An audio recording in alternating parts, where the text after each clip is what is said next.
Our motivations are unbelievably interesting. I mean, I've been working on this for a few years, and I just find the topic still so amazingly engaging and interesting. So I want to tell you about that.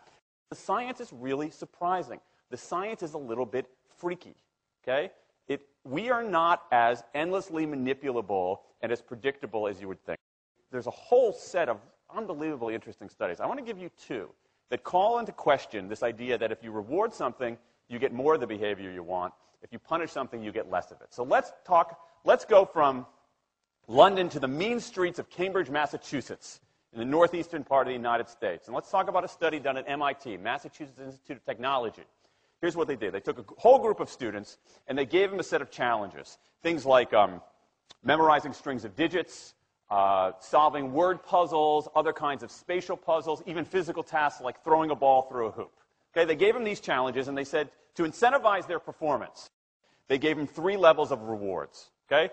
So if you did pretty well, you got a small monetary reward. If you did medium well, you got a medium monetary reward. And if you did really well, if you were one of the top performers, you got a large cash prize. Okay?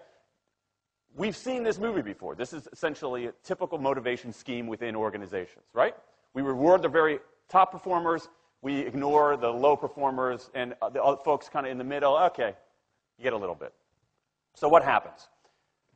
They do the test. They have these incentives. Here's what they found out.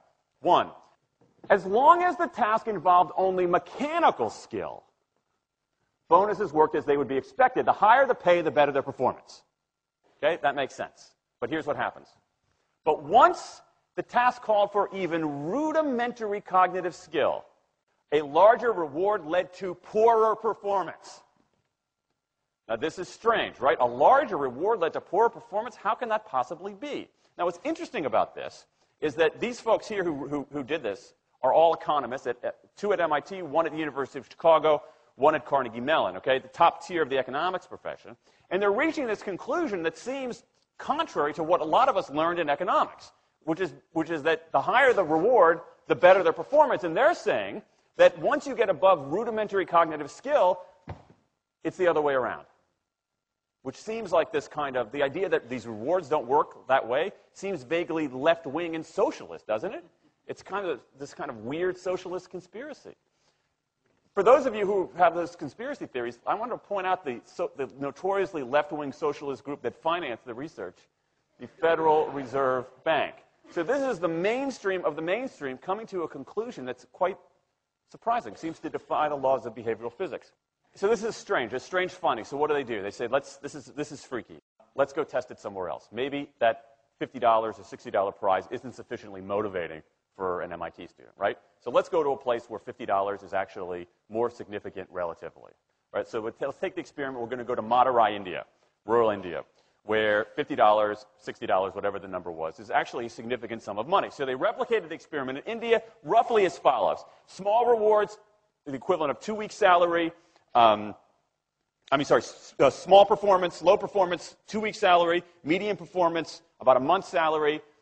High performance, about 2 months' salary. Okay, so those are real good incentives. Okay, so you're going to get a different result here. Well, what happened, though, was that the people offered the medium reward did no better than the people offered the small reward. But this time around, the people offered the top reward. They did worst of all. Higher incentives led to worse performance. What's interesting about this is that it actually isn't all that anomalous. This has been replicated over and over and over again by psychologists, by some extent by sociologists, and by economists, over and over and over again. For simple, straightforward tasks, those kinds of incentives, if you do this, then you get that, they're great.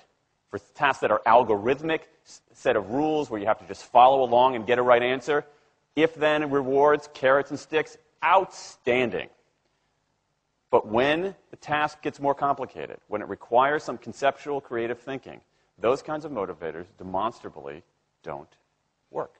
In fact, money is a motivator at work, but in a slightly strange way. If you don't pay people enough, they won't be motivated. What's curious about, there's another paradox here, which is that the best use of money as a motivator is to pay people enough to take the issue of money off the table. Pay people enough so that they're not thinking about money and they're thinking about the work.